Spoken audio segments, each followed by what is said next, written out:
Okay, rather than waiting for a couple of truants, I'll start again on the second half of this Cook's tour of the salient landscape of Islam. I've told you about the 5 pillars, but the outward aspects of the religion of Islam, this first level of the 3 that are mentioned in the Hadith of Gabriel, are not confined by any means to these 5 pillars. They overflow famously into every other dimension of the believer's life. One of the great cliches about Islam is that it governs not just one's devotional life or one's moral life, but in fact seeks to influence and guide every other aspect of human existence, individual and collective. Now, in a sense, this totalizing aspect of Islam might seem a little odd or paradoxical. I mentioned earlier that Islam does not believe in original sin. In fact, it takes a fairly optimistic view of human nature and of the human capacity to discern right from wrong without too much external assistance. We are not born into sin, the Quran says. We don't need the intervention of a divine saviour to pull us out of our categoric sinfulness. So the question arises, if the human nature is essentially decent, why should Islam bother to give such detailed guidance on so many things? What's to stop us from making our own decisions? Well, the answer is actually quite an important one. Let me give you a concrete example. Muslims are frequently asked why they should submit to a discipline of 5 daily prayers at set times. Surely one should pray when one really feels like praying. A prayer said in the middle of a busy session in the office, for instance, is hardly likely to be very concentrated or profound. Well, it's a good question and it has a good answer. Quite simply, when we least feel like praying is often when we most need to pray. Islam sees its practices as divinely tailored to the circumstances of this present age. Part of Islam's self-understanding is that it is the eschatological religion, the one ordained and designed by God for our modern needs. And this is an age, famously, of haste, deadlines, complexity. So to leave something so important as prayer to the end of the day, when one has done everything else, or to attend a place of worship only once or twice a week, is, in the Muslim view, simply not enough to keep the soul on God's frequency. We need reminding, and we need reminding constantly. The reminders don't need to be long. The prayer, as I said, takes perhaps 5 to 10 minutes. In fact, Islam's philosophy seems to be that regular snacks are better than occasional square meals. And in the light of our generation's steadily deteriorating attention span, I think there's probably a lot of wisdom in that. Everything else in Islam's pattern of practice can be seen with the same insight. We need to be reminded, and we need to be reminded all the time. In fact, it's said that the Arabic word for man, insan, is connected etymologically to the word for forgetfulness, which is nisyan. That's what we do, we forget. That's our defining characteristic. The centrifugal forces in today's world are simply too powerful for us to work out our own salvation, for us to be able to rely on our own devices. If we really wish to live our lives focused on God, but don't wish to retire from the world to live in a monastery or an equivalent, we have to have a pattern of guidance to follow. So Islam has instituted this thing called the Sunnah, which, as you'll remember from Dr. Jackson's lecture yesterday, means the normative practice, the blueprint for life exemplified by the Prophet. Sunnah is a word which means a norm or a wont. Slightly old-fashioned word, but it's the one that comes closest to it, I think. It denotes, as I said, the norm of practice exampled by the Prophet and also by his companions. And rather, as medieval Christians often sought to improve themselves by modelling themselves after Christ, the famous principle of imitatio Christi, so also devout Muslims have consciously sought to sculpt not just their souls, but also their outward pattern of behaviour on the model laid down by the Prophet. Now, this thing called the Sunnah includes the 5 pillars, but as I've said, it's not limited to it. They are its backbone. They are the basic warp and woof of the Muslim life, if you like. But Islam does go much further, and the Sunnah provides a complete blueprint for the significant aspects of human life. For instance, there's even a sunnah on how to clean your teeth. This kind of thing often seems strange to people nurtured on Western ideas of religion, which say that there's a secular and a sacred realm, and the sacred doesn't necessarily have much to say on the little mechanics of life. But we know that the Prophet used a particular type of toothbrush that was made from the arak wood, which has some herbal and antibiotic properties. And very many Muslims nowadays will insist on using a toothbrush made of the same kind of wood, and cleaning their teeth when the Prophet cleaned his teeth, which was after every meal and before every prayer. One of the sights that seems strangest to Western visitors to mosques often is the sight of men and women quickly scrubbing their teeth before they start to pray. But the Sunnah, obviously, given the diversity and unpredictability of human life, cannot always take the form of specific rules. Very often, the Prophet simply issued general patterns, general paradigms of guidance. For instance, there's no immensely detailed body of hadiths on how to bring up children. Instead, we have global guidance in hadiths which say, for instance, that there are general moral principles. Famous hadith often cited is that a rough Bedouin from the desert once came to the mosque and saw the Prophet allowing his grandchildren to play on him, to climb on him when he was praying, and when he'd finished, he kissed them, and the Bedouin thought this was ridiculous, and he said, "You kiss your children? We never do that in our tribe." And the Prophet just looked at him sadly and said, "Man la yarham la yurham," which means whoever shows no love and compassion can be shown no love and compassion by God. So that's a general injunction, and the actual nitty-gritty of how you would extend that to your children is left to individual circumstances. Similarly, there are hadith which commend showing compassion and love to the elderly. I noticed that Syria's first old people's home opened only last year and was regarded not as some wonderful sign of progress, but as a very lamentable indication of the moral state of the Syrian nation, that there were some old people who simply weren't being looked after by their families any longer.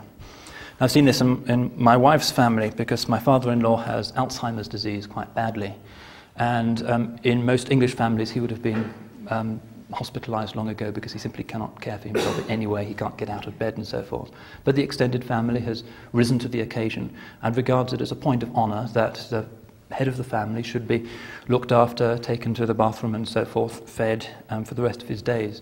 And institutionalizing him would be regarded as very shameful. But again, detailed rulings on that can't exist. It's a general principle that's been laid down by the Sunnah. Very often also the Sunnah takes the form of prayers. I mentioned this thing called the Salat, conventionally translated as prayer, but really no less importantly for the spiritual economy of the Muslim life are the optional, more informal prayers known as dua in Arabic. Again, one of these not quite pronounceable words.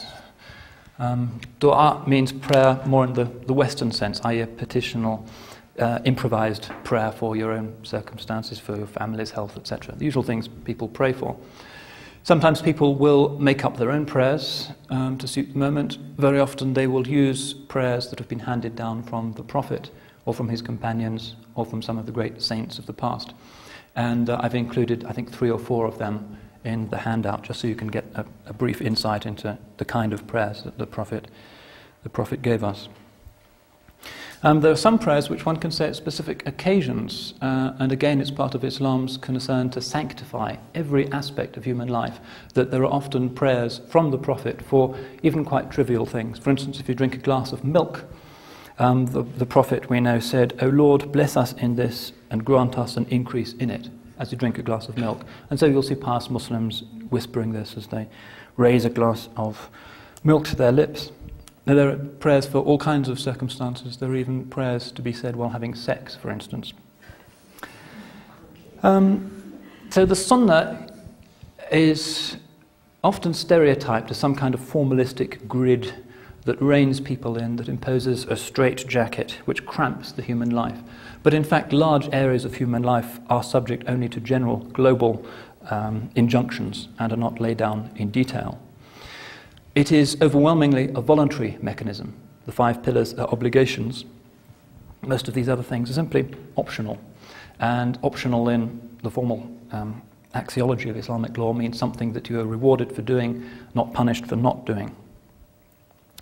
And Islam assumes that there's a right and a wrong way of doing everything, rather in the way that, say, traditional lifestyles in the Far East have tried to formalize and turn everything into something beautiful, even fairly profane things like the famous Zen tea ceremony in Japan is an example of how a fairly profane, ordinary action can be turned into something that's even quite beautiful and artistic.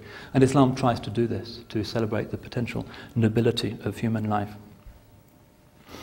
So Islam assumes there's a right and wrong way to do everything. And to consciously choose the right way, as explained by the Prophet, reminds us of God. That's why we do it. It's a reminding which is cemented and often represented by one of these short prayers. So that's this thing called the Sunnah. The Sunnah forms part of an even larger body of guidance called the Shari'ah. And the Shari'ah is what I'll be talking about for the rest of this lecture. Characteristically, the word Shari'ah is translated by journalists as Islamic law. In fact, it doesn't really mean Islamic law. There are Islamic laws that are included in it, but it also includes this thing called the Sunnah, which includes systems of worship, which nobody would describe as forms of law. The word Shari'ah means a way or a path. The path of the Prophet, the path to paradise. As a technical term of the Muslim religion, let me write it down. It means that body of practical assistance revealed by God for individuals and also for social guidance, for the shaping of society and its institutions. So in Islam, the religion covers not just methods of worship and systems of personal ethics, but also lifestyle and public law. Islamic law is a subject very often in the news nowadays, and most of what is said about it is seriously misguided. To start off with, we should acknowledge that, properly speaking, there is no such thing as Islamic law in the sense that there is, say, Roman law or English common law or the Code Napoleon. It's not a single codified body of positive legal rulings. What there is instead is an Islamic legal tradition which includes within it an often very diverse body of interpretations. So whenever you see a journalist or whoever saying, according to Islamic law, ... you should immediately get suspicious, because the chances are that that's just one interpretation of Islamic law that's being applied there. This can lead often to quite drastic misunderstandings. For instance, a famous case is that of domestic violence. In Islamic law, is domestic violence just cause for the woman to petition for divorce? And journalists will often say, no, it's not, on the basis of what happened in places like Pakistan, where they follow one tradition of Islamic law called the Hanafi school, which says that domestic violence is not grounds for the wife to petition for divorce. However, there are other schools of Islamic law, like Maliki law, for instance, which prevails in North Africa, the Emirates and some other countries, which says that yes, it is legitimate grounds for petitioning for divorce. Also, mental cruelty, according to Maliki law, allows the woman to divorce. So that's a warning against accepting or making large generalizations about the Islamic legal tradition. Yeah. I was wondering about the case of Salman Rushdie. Is there some contradiction or conflict in opinion regarding his situation vis-a-vis Islamic law? The Quran doesn't lay down any punishment for apostasy or for blasphemy. Medieval Islamic thinkers assumed that apostasy was roughly the equivalent of what we would today refer to as treason, and it carried the death penalty. In most medieval Muslim thought that's the case. There are some exceptions. For instance, somebody called al-Baji in medieval Spain said, no, apostasy isn't an offence punishable by law, it's something that's left to God and will be dealt with by a higher court when the culprit dies.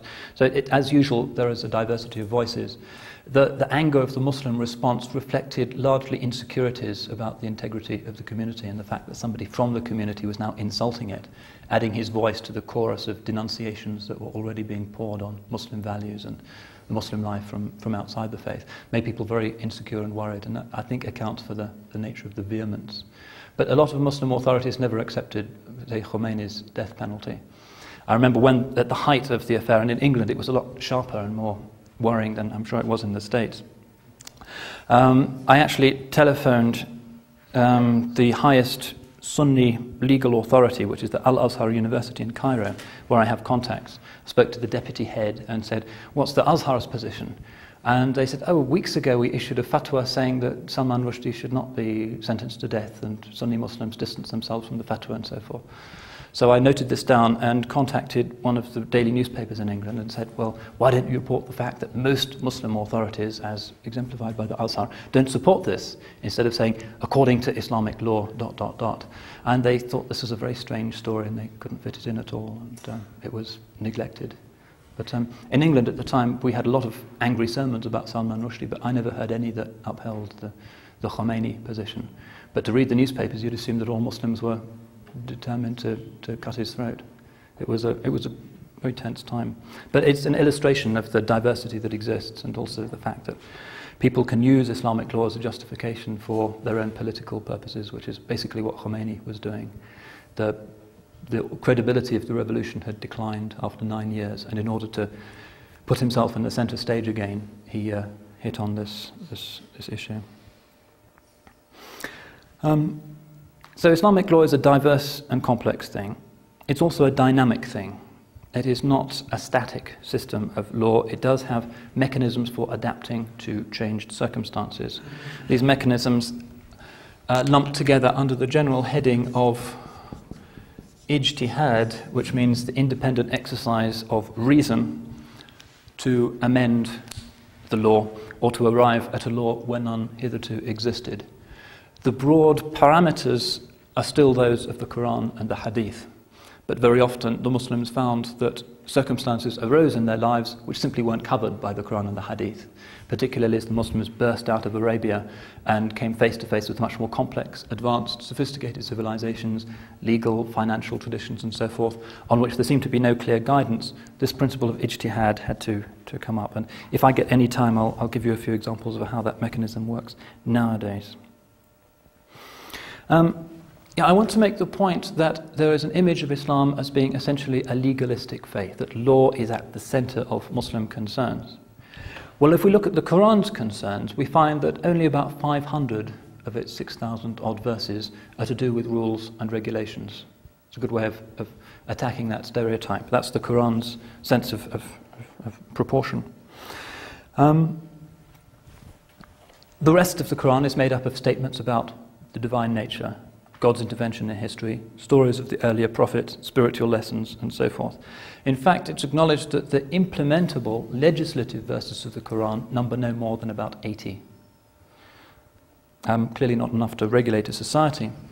So in formulating Islamic law, the classical jurists looked primarily at the Hadith, which give a lot more detailed guidance.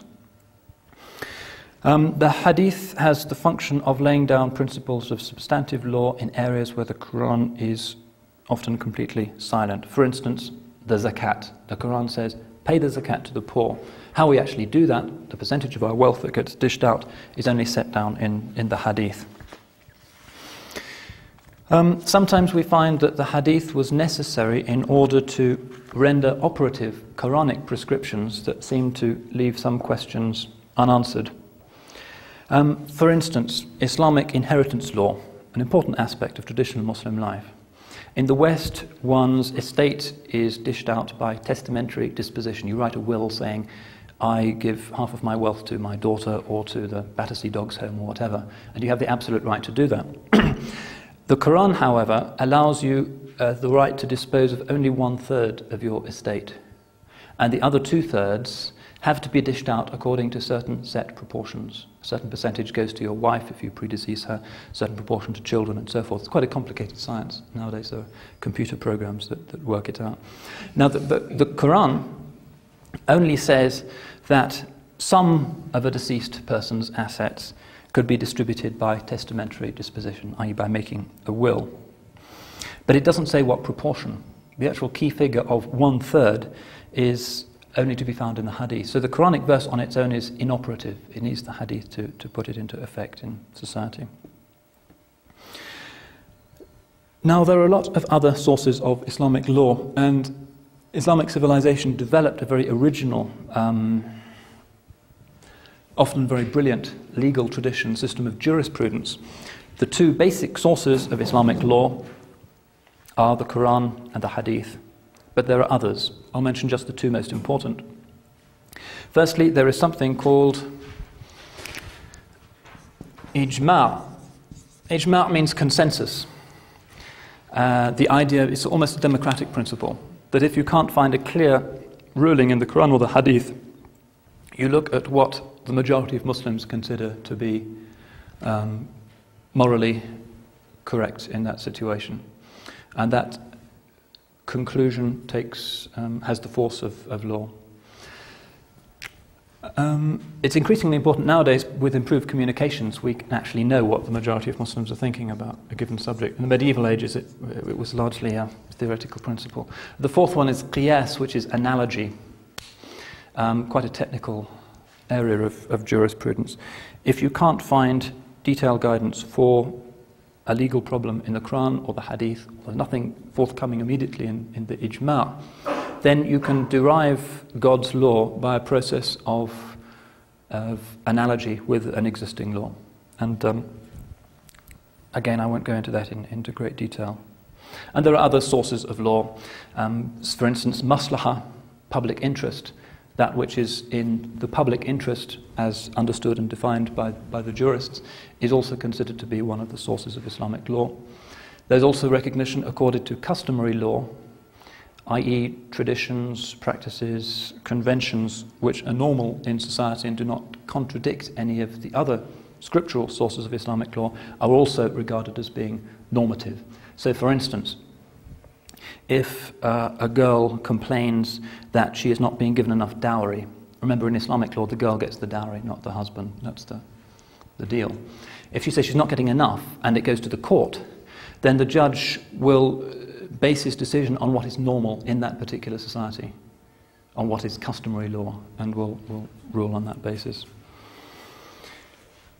Does that mean within that particular Muslim society? I mean, because like an American Muslim, they're not going to base it on typical American society. They base it on typical American Muslim society. Mm-hmm. Here it would be a lot more complicated. Normally Muslim societies are quite static, and you would judge what would be conventional for a woman's social background and what other comparable cases were receiving. Here it would be a lot more difficult, it's true. But then again, there are no Islamic courts here that would have to make the decision. It's very much ad hoc. I think Dr. Mir is going to be talking about gender issues, so I don't really want to steal his thunder, but this is an interesting reminder of the fact that Islamic law, really uniquely amongst the world's legal systems, attributed independent juridical personality to women. In England until the beginning of the present century, and in France until 1938, a woman lost her separate legal status when she married, and it was assimilated into her husband's. So she no longer had authority over her own wealth. In Islamic law, in all of the schools of Islamic law, a woman has absolute rights over her own property, and whether she's married or not is completely indifferent. In fact, I remember when I was working in a law office in Jeddah in Saudi Arabia, and we would have cases of husbands who were going to go to jail for non-payment of debt, bankruptcy and so forth. And at the last moment, the wife would stride into the court and write a check and stride out again, and he would be released. And the judge has absolutely no right to force the wife to do that. She's an absolutely independent financial entity. Now, the history of Islamic law, something that I will have to skate over rather briefly. The important thing to remember is that there are divergent interpretations, and that within 200 years of the Prophet's death, these coalesced into four broad traditions of interpretation, which are known as madhabs. I spelt this incorrectly. There's two H's there. A madhab, sometimes translated as a rite, R-I-T-E, because obviously it includes patterns of worship. The type of prayer done by a Maliki might be different to the prayer said by a Hanafi, in small details, whether you hold your hands like that or like that. In about 30% of the rulings of Islamic law, there are differences from madhab to madhab. There are 4 of these in Sunni Islam.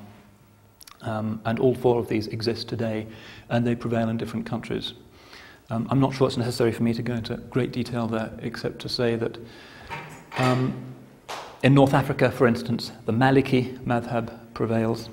Why don't I just write down their names, since it's fairly important. They are named after the founders of these particular schools, who were 2nd and 3rd century. I got this wrong. Jurist Shafi'i, Hanbali, last but not least, Hanafi. And they represent different styles of interpretation. For instance, the Maliki madhab attributes more importance to the practice of the city of Medina, the city of the Prophet, as an indicator of the Prophet's Sunnah than it does to hadith. And so some of the rulings in the Maliki madhab will be different.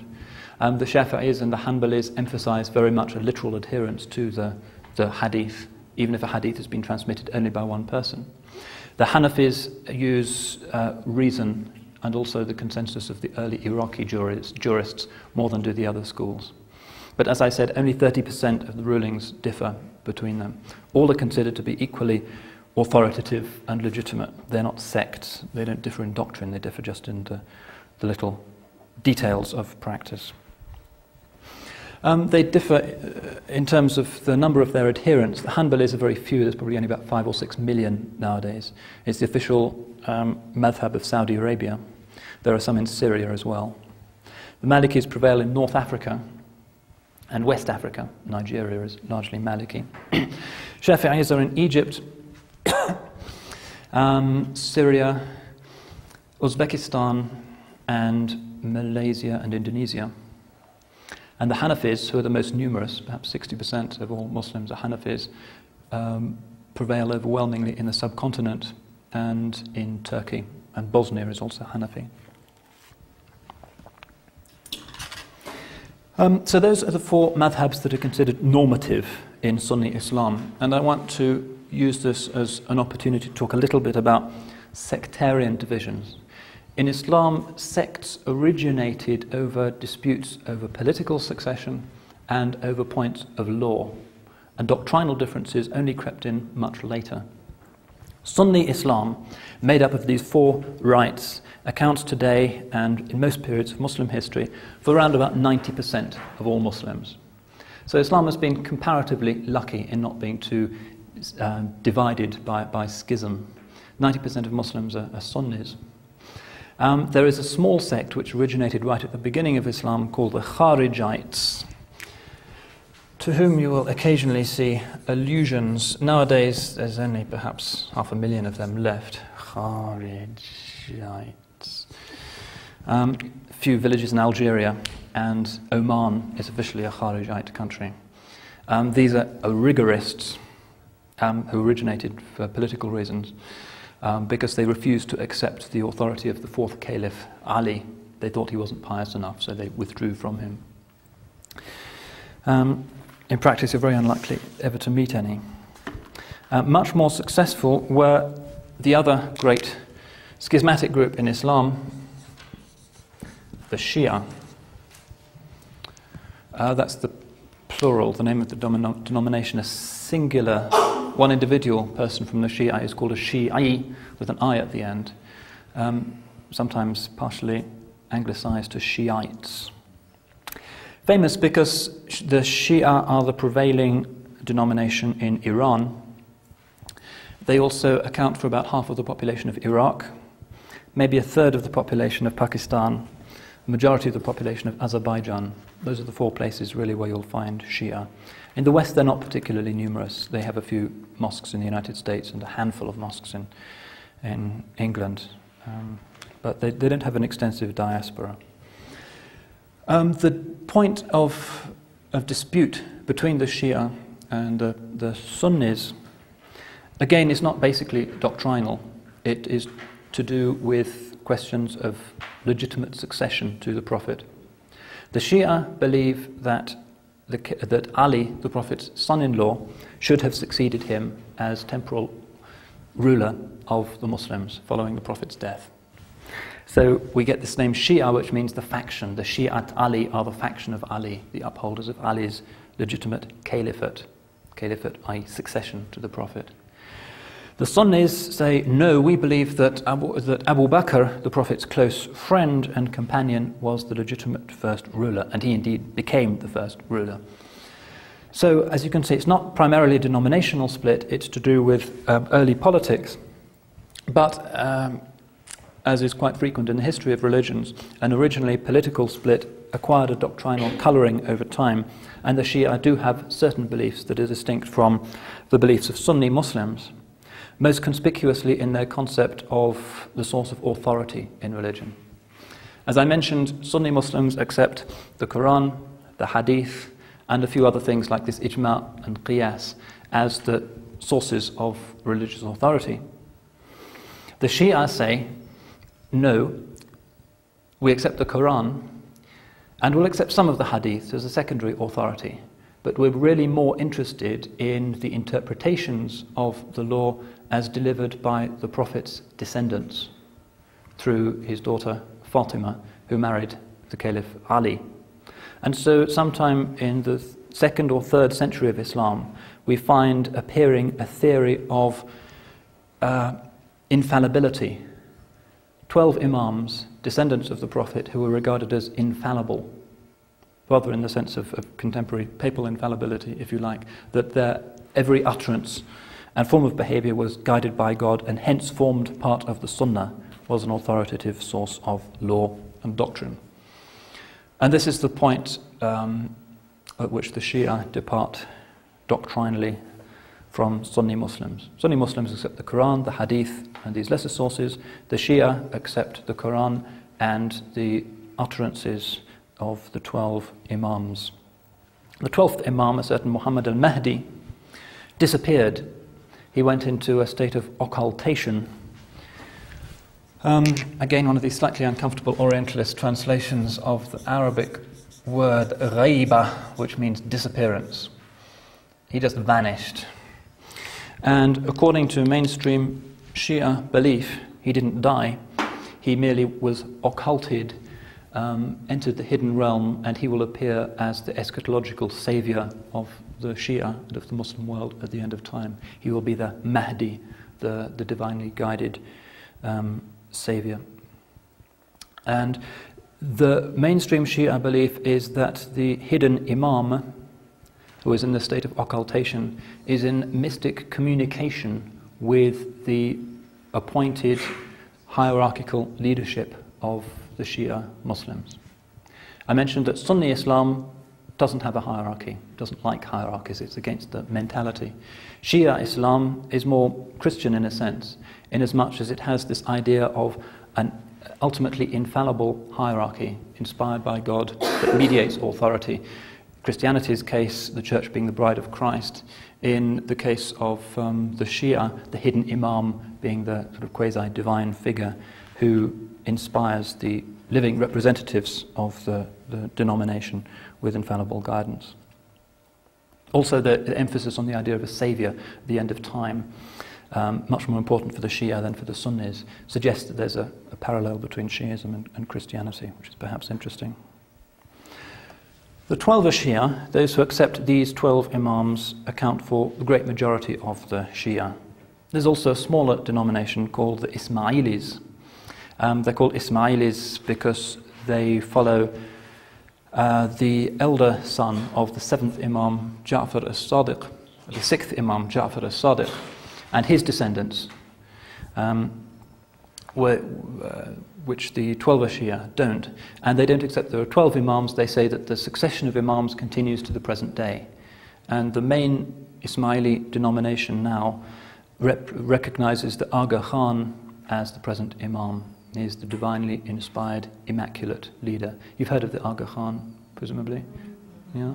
It's a kind of international banker with associations with the UN and big business interests, very wealthy.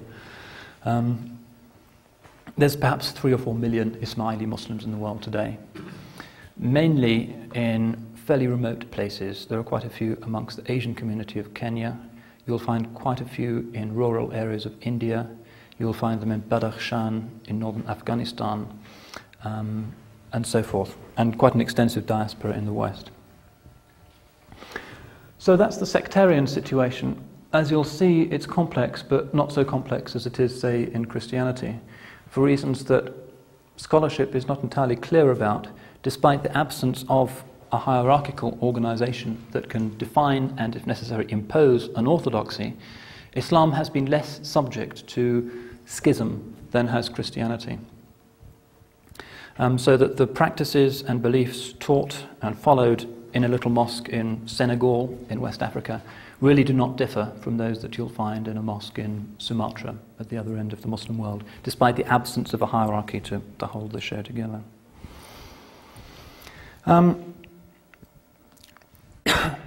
That's all I wanted to say about sects and about the constitution of Islamic law. What I want to do now is finish off by giving some case studies of this practice of ijtihad. The great argument in the modern Muslim world and among Muslims in the West is the extent to which the classical formulations of Islamic law are still binding on Muslims. The jurists who founded these four schools of law and the commentators who endlessly wrote and extemporized on them produced this extraordinary body of normative law. Is that to be considered authoritative for all time, or do we need a new ijtihad that will bring Islamic law into a state at which it can be regarded as completely morally coherent, socially relevant, given that we no longer live in a medieval society? And basically all of the tensions within modern Islam are not over questions of doctrine, they are over this fundamental argument about the status of Islamic law. And there's a close parallel here with Judaism. The divisions that have appeared in Judaism recently are on this same point. Reform Judaism, liberal Judaism, progressive Judaism, orthodox Judaism. The point at issue between them is the status of the law. Do they follow the classical Shulchan Aruch type of orthodox rabbinical Judaism, or should there be development and accommodation? Islam is facing the same challenge, and Islam has in many ways fared no better and has been comparably divided. Christianity, obviously, there are also arguments about tradition versus modernity, particularly prominent in the Catholic Church, and amongst Christians who object to abortion, for instance. In England, we have very sharp arguments about the remarriage of divorced people in church, which the Anglican established church still doesn't accept on the basis of biblical and church authority. So this argument is not unique to Islam, but perhaps it presents itself with particular sharpness in the Islamic context because of the disproportionate importance of rulings, of rules in Islam as compared, say, to Christianity. Now, it's not clear at all exactly how this argument is going to resolve itself. As I say, it's being very sharply debated in just about every Muslim community. What I want to do is to sketch the nature of the argument as it has developed in the past 20 years or so, relating to a few specific issues. Islamic law purports to cover every aspect of life. Obviously, I can't talk about what it says on every aspect of life, but I'll give you a few case studies in the few minutes remaining to us. What I want to do is look at some issues in medical ethics. Hardly a day goes by without us seeing on the front pages of our newspapers some new ethical poser presented by new scientific discoveries. Often we English are the culprits for some reason, cloning sheep and doing strange, disquieting things to the essence of nature. How has Islamic law dealt with this kind of thing? Is it, as is sometimes claimed, a static, immobile, medieval phenomenon that can have nothing constructive to say on these things? Well, I'm going to suggest that in fact there have been some interesting arguments, and I'll try briefly to sketch these out for you. Medical ethics are nothing new. The Prophet very much emphasized the importance of a healthy lifestyle. He recommended certain types of sport. He recommended moderation in all things in eating. He also laid down a whole medical code, which Hakim al-Chuleta knows a lot about, called prophetic medicine, Tibb al-Nabawi, which uses things like herbal remedies and so forth. Still very important in the Muslim world. The modern world started to disturb this pattern, first of all, 200 or 300 years ago with the introduction of tobacco. Obviously not mentioned in the Quran and the Hadith, so what was the Islamic ruling on tobacco? Was it permissible or forbidden? The fairly important words for these two things are, I'll try and fit them in here. Halal means, not very literate today, halal, and haram, like kosher and non-kosher, permissible, impermissible, pure, impure, lawful, unlawful. So is tobacco halal or is it haram? Well, for many years the jurists thought that there was no problem. And the reason why was that it wasn't prohibited, and the established settled principle of Islamic law is that if something is not explicitly prohibited in the Quran and the Sunnah, it must be regarded as lawful. In the present century, however, researchers have shown that tobacco has very negative health ramifications. And so we find in 1966, the Al-Azhar University in Cairo issuing its first fatwa on the subject. I'll quote to you the text of the fatwa so you'll see how these things are written. Sheikh Mahmoud Shaltut, who was the head of the Azhar at that time, said, "Tobacco is not intoxicating and does not cause damage to the mind." Remember, Islam prohibits alcohol because it damages, interferes with that which makes us human, namely the intellect. So he says it's not intoxicating, however, it has deleterious effects on the health of both smokers and non-smokers. Doctors have analysed its elements and identified a toxic constituent which ruins the happiness and pleasure of man. Causing damage is, in the view of Islam, an abomination. Furthermore, amounts of money are spent on it, which very often the smoker could use otherwise in more useful and productive directions. For this reason, smoking has aspects which, in the eyes of the Shari'ah, require that it be prevented and not permitted. This was the first fatwa using this principle of ijtihad, independent reasoning, that prohibited the consumption of tobacco. Muslims still smoke a lot, regrettably, but the Shari'ah position is really quite clear. The government's position in Egypt was fairly indifferent to this. Their view was that since alcohol, obviously a worse evil than tobacco, since it can lead to violent behavior, is allowed in Egypt because the religious minorities and the tourists want it. So how can we ban tobacco, which is so much less damaging than alcohol? So it's still legal in Egypt, and even in Saudi Arabia. I don't think there's a single Muslim country that bans tobacco. So the smoking issue is a fairly simple one as far as the fatwas are concerned. Similarly clear have been the recent pronouncements on AIDS. Since about 1985, it started to impinge on the Muslim conscience. Obviously, Muslim societies tend to be fairly close-knit and stable. There is not much sex outside or before marriage. And generally, AIDS is not a problem of the proportions that it has started to assume in some other parts of the world. But the Mufti is looking at this, say this is a simple moral one. People have violated God's law by having sexual contact outside marriage or by using intravenous drugs, and the Shari'ah is there to protect people. So it's not seen as a divine punishment. It's seen as the entailment of rejecting God's protection. The Shari'ah is there to protect people. If you cast it aside, then what is beyond it will get you. And they justify this view by citing a hadith which runs, "Never shall immoral behaviour appear among a people to the extent that they make it public, but there shall appear among them plagues and agonies unknown to their forefathers." So this new social phenomenon has not generally caused much soul-searching or disquiet amongst the jurists. In fact, AIDS is, predictably enough, a favourite sermon topic now in the Muslim world. Did you have a question? In regard to AIDS, I mean, what about in cases when, like through blood transfusion or something, when it's completely not known to you? I've not seen them addressing that. They would just regard it as a tragic misfortune. But the perception is that overwhelmingly it's the result of moral turpitude. So AIDS has not presented major difficulties.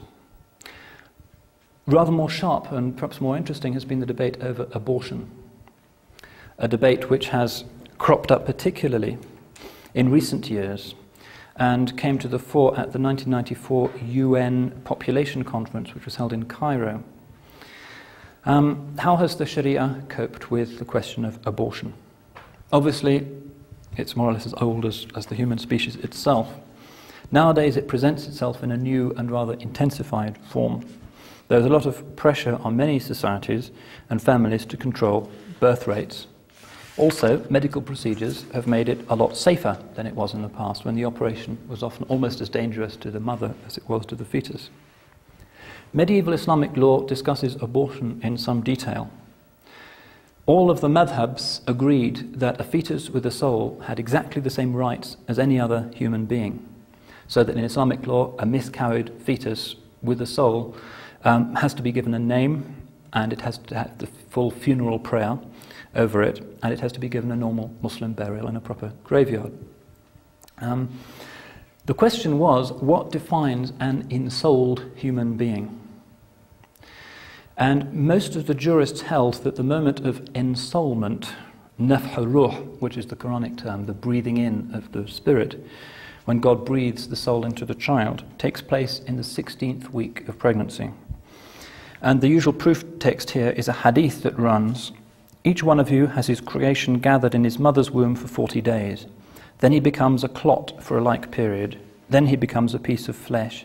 Then God sends the angel who breathes in the spirit." So to these jurists, it seemed clear that abortion before that age, before the 16th week of pregnancy, is actually halal, it's permissible, although it may not be performed if it endangers the life of the mother. The jurists compare abortion to violence, abortion to the crushing of a date stone. They say, if you crush a date stone, that's not the same as uprooting a palm tree. There's no moral equivalence. There's an exception in the Maliki jurists who say that the ensoulment deadline of 16 weeks can only be inferred from this hadith, but the issue is so fundamentally important that one needs more solid evidence, preferably something from the Quran, and as that's not forthcoming, abortion at any age must be prohibited entirely. There are secondary arguments in Islamic law over whether the abortion has to have the consent of both parents. Most jurists say yes, it does, but the Hanafis say, for instance, that a woman is entitled to abort a fetus without her husband's permission. Once ensoulment has taken place, an abortion is only permissible if the pregnancy endangers the mother's life. So that's the classical position. Number of books which you can look at, quite interesting ones on the subject, if you want to learn more. So medieval Islam has a fairly clear-cut set of answers on abortion. Basically, before the 16th week, it's fine. So why should it be a contemporary issue? Well, strangely, it has become the subject of a very bitter debate in the past 10 years or so.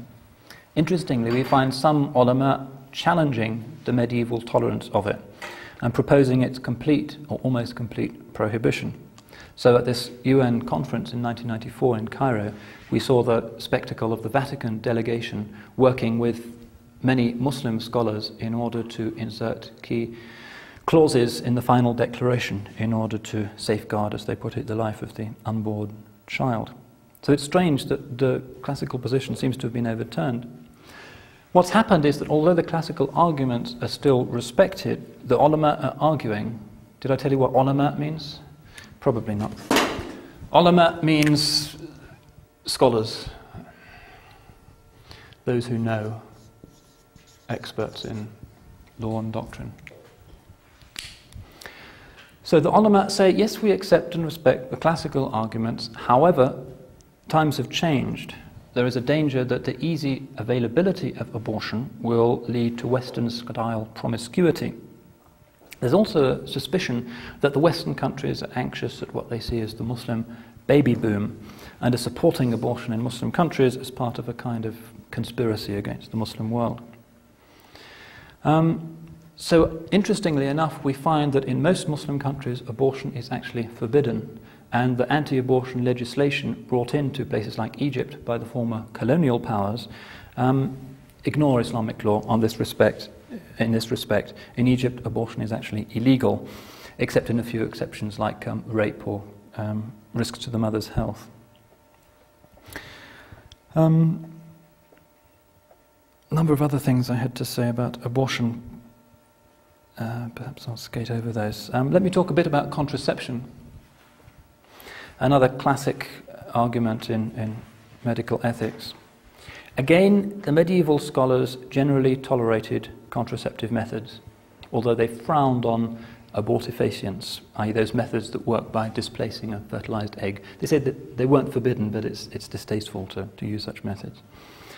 The arguments in favor of contraception cite a number of hadiths in which the Prophet authorized the use of coitus interruptus, but these are deployed as supplementary evidence. Ghazali, the great medieval scholar who defined the classical position on this issue, grounded his argument mainly in maslaha, which you recall means public interest, medical and economic arguments. He says that according to the anatomists, the human form only takes shape following fertilization, hence to destroy a male or female seed has no moral significance. And this contrasts with medieval European understandings. In Europe, arguments were derived from the Bible, which, unlike the Quran, does refer to contraception, particularly the famous passage in Genesis 38. But European arguments were also borrowing from medicine, and this was dominated by Aristotle's notion of how conception took place. For Aristotle, it was the male seed that was all important. It was the male seed that contained the pneuma, the spirit, and that the female egg was merely a passive soil and had no positive role in the determination of the child. And some Europeans even held that each sperm contained a complete human being in miniature. So the role of the woman in this Aristotelian view is purely passive. Hence, to terminate the sperm in any way was considered to be a form of murder. And Aquinas and the medieval church tradition unanimously hold this. The Muslims, however, had inherited a rather different version of the Greek tradition, specifically that associated with Galen. Galen said that fertilization entails a more or less equal contribution from both the male and the female. And this Galenic view was reinforced and conceivably even influenced the relevant body of hadiths. So we find the Prophet saying, "Man is created of both, the semen of the man and the semen of the woman. The man's semen forms the bones and tendons, the woman's semen forms the flesh and the blood." So medieval Islam recognized legitimate theological and medical arguments in favor of most forms of contraception. There were also economic and social arguments that were deployed. Modern conditions in many ways have actually strengthened these medieval arguments. And in most Muslim countries today, contraceptives are very freely available. In Iran, for instance, they're dished out for free by the state. However, again, in some Muslim countries, there has been a slow shifting away from the medieval position, again because of the claim that the ready availability of these things leads to premarital sex and hence endangers the family. So it's an interesting case, and not unique, of the impact of modernity actually pushing Muslim societies into a more conservative rather than a more liberal and perhaps up-to-date view. Let me talk about a few other issues in medical ethics very briefly. Artificial insemination, again a live issue now in the Muslim world. Fertility is highly esteemed in Islamic cultures, as it is in all traditional cultures. Infertility is a calamity which challenges one's place in the order of society. Traditional Muslim societies did recognize that infertility could be a male as well as a female problem. In a hadith, we find the Prophet reproaching a man who had not informed his wife of his sterility prior to marriage. The hadith goes on to tell us that the Prophet then gave the woman the right to divorce him if she chose. The desire for fertility is also intensified by the Quran's prohibition on adoption. You can foster a child, and indeed this is strongly recommended as a virtuous act, but adoption, i.e. bringing up another's children as if they were one's own, giving them one's own surname, is seen as a threat to genetic integrity and a denial of the natural father's rights, and hence the Quran prohibits adoption. So against this background, it's fairly unsurprising that in Muslim cultures nowadays there's very lively interest in the question of artificial insemination, and the ulama exercising this principle of ijtihad have worked quite hard. Sometimes they found themselves palpably bewildered by the difficulties because of the rapid changes in medical science. Even in the West, obviously, many of these issues have not been satisfactorily resolved, either by religious or secular ethical thinkers. Test tube babies, surrogate motherhood, lesbian parenthood, many of these things are still live issues, and it's not entirely clear what the final consensus is going to be. In the Muslim world, these arguments have been a lot more sharp, and the results have generally been, to date, a lot more cautious. Let me give an example of the famous Baby M case. 1986, you've all heard of this first surrogate motherhood case. A surrogate mother was artificially inseminated from a married father, accepted payment on the understanding that the child would be handed over to the biological father and his wife. The surrogate mother then decided she wanted to keep the child, and one of America's longest legal battles ensued, resolved after only 32 court sessions. A reminder of how intractable these contemporary issues are. I think the judge finally decided that the contract had been invalid, but he allowed the natural mother to keep the child. I think that was how it fell out. How does Islamic law deal with this? Well, actually, in the Muslim press, there was a lot of interest in the Baby M case. The jurists typically have invoked two principles in this discussion. First of all, classical Shari'ah textbooks acknowledge the possibility of pregnancy without actual physical contact. There are discussions, for instance, on a woman who fertilizes herself with seed that she believes to be her husband's, but in fact was not. Slightly freakish circumstance, for instance, but it's there in the classical text of Islamic law. And it says if she conceives as a result of a genuine error of this kind, then she's not committing a sin. Secondly, the jurists recognize that there is simply nothing in the Quran or the Hadith that suggests that conception is only religiously sanctioned if it takes place in the usual biological way. They also assume that bringing about pregnancy through a means other than sexual contact is not an interference with the Creator's acts or an attempt to change his decision that a given couple will not have children. The egg and sperm are God's creation, and how they come together is not of fundamental religious significance. If God wishes a couple to be infertile, after all, they're going to be infertile, whatever means they might employ to try and circumvent his decree. So using these two arguments, following the principle of ijtihad, the use of the mind to work out new Shari'ah rulings, the jurists have overwhelmingly accepted the validity of artificial insemination in Islamic law. The conditions are: A, the sperm must belong to the husband; B, it must be transferred to his own wife; C, they must be neither divorced nor separated. Artificial insemination from another man, from a donor bank, for instance, is regarded as forbidden. There's also an argument now which has been quite lively in England over whether artificial insemination is permissible in Islam, halal, if the husband is deceased. And in Britain we had this controversy a few months ago when an English woman failed in the courts to compel a hospital to inseminate her with her late husband's semen. Islamic authorities have debated this, and as yet there are no very clear or unanimous results. In 1988 we find a fatwa coming from Egypt which rules that a wife may in fact use the seed of her deceased husband in this way. And this provoked quite a bit of opposition, particularly from a theologian at Beirut called Muhammad Shalabi, who insisted that only a young widow may have such a right. An older woman should be denied it because she needs to have a husband around. He also expressed the fear that women might choose to become pregnant in this way as a kind of poetic gesture of fidelity to a late husband, rather than out of real consideration for the kind of life such a child might lead without a father. Shalabi also notes, again using this principle of ijtihad, that the Islamic law of estate division, dishing out one's inheritance following one's demise, is greatly complicated by posthumous births of this kind.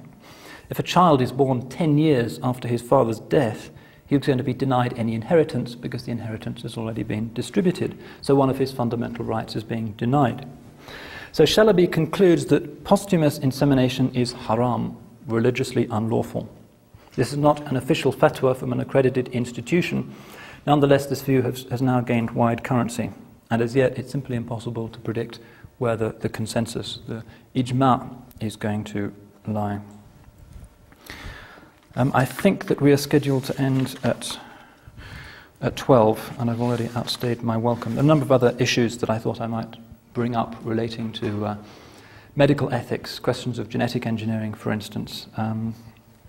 in vitro fertilization.